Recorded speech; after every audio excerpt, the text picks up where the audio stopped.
Halo semuanya, perkenalkan nama saya Paulana, NIM 211041754 kelas F konversi.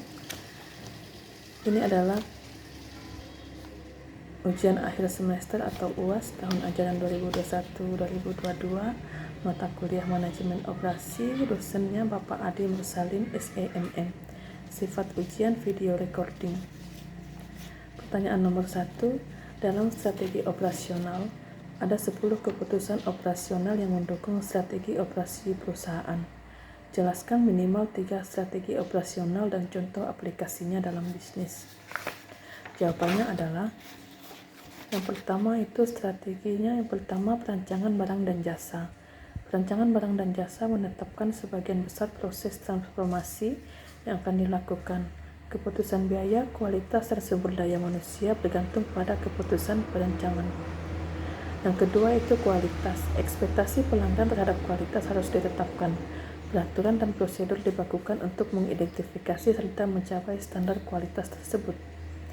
Yang ketiga itu perancangan proses dan kapasitas. Keputusan proses yang diambil membuat manajemen mengambil komitmen dalam hal teknologi, kualitas, penggunaan sumber daya manusia, dan pemeliharaan yang spesifik.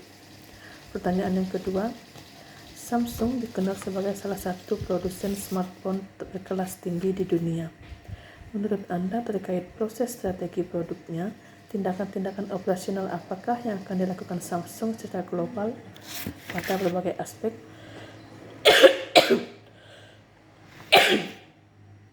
produk, kualitas, lokasi, dan tata letak? Jawabannya, pada aspek produk, Samsung akan mencari hal apa saja yang dibutuhkan konsumen, kemudian mengembangkan produksi tersebut. Dua, yang pada aspek kualitas, Samsung lebih menekankan pada kualitas produk sehingga penentuan harga ditetapkan berdasarkan pada tingkat kualitas masing-masing produk tersebut.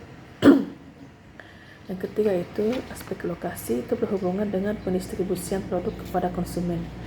Samsung tidak lagi menggunakan outlet distribusi yang murah seperti Walmart, melainkan mempercayakannya pada level yang lebih tinggi seperti Best Buy dan Circuit City.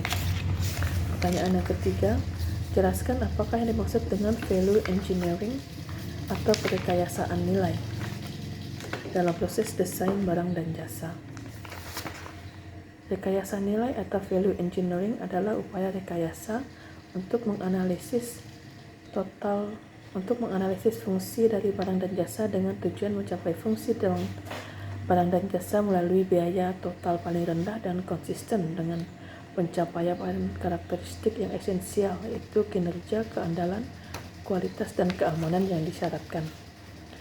Pertanyaan yang keempat, dalam strategi pengembangan produk, selain alasan optimalisasi sumber daya internal, alasan lain yang adalah external product development strategi. Sebutkan dan jelaskan minimal 2 strategi eksternal yang dapat digunakan perusahaan dalam pengembangan produk.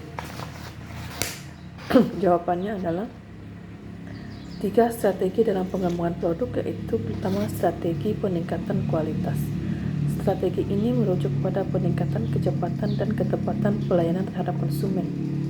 Yang kedua, strategi peningkatan keistimewaan produk. Keistimewaan produk terdiri atas 4 unsur, yaitu kualitas bahan baku yang dipakai, keanekaragaman, kenyamanan pemakaian bagi penggunanya, serta adanya aksesoris tambahan. Strategi yang ketiga yaitu strategi peningkatan gaya produk. Strategi ini merujuk pada peningkatan nilai tampilan dari suatu produk, seperti pemilihan warna yang tepat, rancangan desain yang bagus, serta bentuk kemasan yang menarik. Pertanyaan yang kelima, sebuah perusahaan produsen minuman tradisional di Surabaya sedang menganalisis berbagai biaya dalam berbagai kegiatan operasional mereka terkait kualitas produk mereka. Dari hasil analisis, mereka menemukan sejumlah fakta, yaitu sering terjadi barang retur atau dikembalikan dari distributor karena kardus rusak dan kemasan minuman pecah. Perusahaan belum menerapkan diagram kendali pada salah satu mesin pengisian minuman. Karyawan sering menumpuk kardus terlalu tinggi atau terlalu banyak melebihi jumlah yang diizinkan, sehingga beberapa kali terjadi tumpukan roboh dan merusak produk. Ketiga, karyawan baru sering melakukan kesalahan pengoperasian mesin pengisian minuman. Berdasarkan informasi di atas, klarifikasikan jenis-jenis biaya kualitas pada fakta-fakta di atas.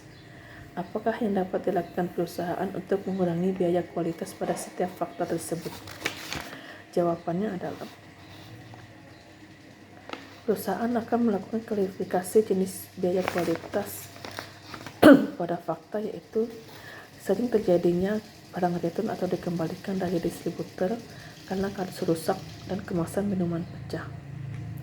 Pengurangan biaya oleh perusahaan tersebut pada faktor distributor, yaitu dengan lebih memperhatikan dan memilih barang yang akan didistribusikan ke perusahaan untuk menghindari pengembalian barang. Pada faktor kardus yang rusak, yaitu dengan tidak menumpuk kardus secara berlebihan dan lebih memperhatikan karyawan yang sedang bekerja, sehingga kemasan minuman tidak mudah rusak atau pecah. Pertanyaan yang keenam,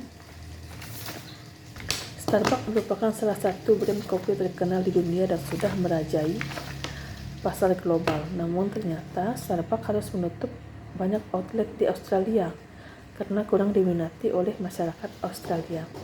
Alasan utamanya adalah Starbucks banyak menjajakan minuman dengan rasa manis seperti latte, coklat maupun frappuccino, sedangkan masyarakat Australia tidak menyukainya. Menurut Anda, mengapa strategi lokasi menjadi sangat penting bagi perusahaan? Dan berdasarkan kasus Starbucks, faktor apakah yang menjadi penentu lokasi perusahaan? Jelaskan pendapat Anda. Jawabannya, menurut saya strategi lokasi itu sangat penting. Karena dengan adanya lokasi yang tepat, maka perusahaan akan memperoleh beberapa keuntungan. Antara lain yaitu menurunkan biaya operasional, membuat daya saing perusahaan makin lebih baik, perluasan area produksi, serta keuntungan perusahaan dapat meningkat.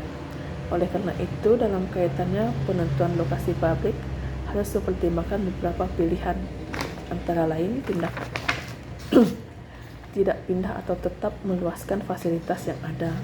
Yang kedua, mempertahankan lokasi yang sekarang selagi menambah fasilitas lain di tempat lain. Yang ketiga, menutup fasilitas yang ada dan pindah ke lokasi lain. Pertanyaan nomor 7. Silakan buka link dan tonton hingga selesai. Siapa pembicara dalam video tersebut? Apa judul video yang ditonton? Serta jelaskan isi dari video yang Anda tonton. Jawabannya adalah nama pembicara dalam video itu adalah saudara Oktri. Judulnya itu Supply Chain Management. Isi video itu cara memahami Supply Chain Management atau cara sederhana mempelajari manajemen rantai pasok. Contohnya itu pembuat mie instan. Di situ ada pabrik terigu, ada pabrik plastik, dan ada pabrik kecap, sambal, dan minyak. Kemudian semua pasokan dari ketiga pabrik tersebut diolah oleh pabrik mie instan. Setelah jadi, kemudian didistribusikan ke distributor, dan dari distributor dikirim ke berbagai tempat seperti supermarket, minimarket, atau warung, toko, atau koperasi, barulah sampai ke tangan konsumen.